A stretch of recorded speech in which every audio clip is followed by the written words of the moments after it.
Tere hommikust! Möödunud ööpäeval oli Eesti ilm Norra kohalt Soome ja Baltimaadeni ulatuva väga külma kõrgrõhkkonna määrata. Tõsi küll, kõrgrõhkkonna selget mõju oli tunda vaid veekogudest kaugemal sisemaal. Plusskraadidega vesi kergitas sajupilvi kõige enam põhjarannikul, kus täna hommikul ulatus lumekate mitmel pool üle 20, kohati üle 30 sentimeetri. Eesti lõunapoolses osas ulatub lumekatte paksus praegu 5–12 sentimeetrini. Tuul oli möödunud ööl mandril nõrk ja muutlik, Levilahe ümbruses ulatus kirdetuul 10, puhanguti 16 meetrini sekundis.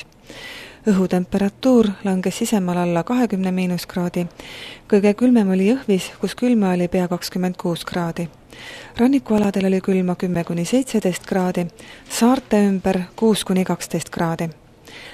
Täna päeval püsime Norra kohal tugevneva kõrgrõhkkonna servas, kus kaugemal sisemaal võib näha päikest, kuid rannikualadel, eelkõige põhjarannikul on ilm pilvisem ning jätkuva lumesajuga.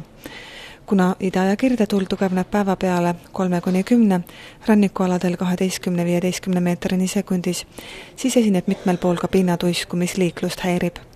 Külma on täna päeval 10–15 kraadi, rannikualadel 5–9 kraadi.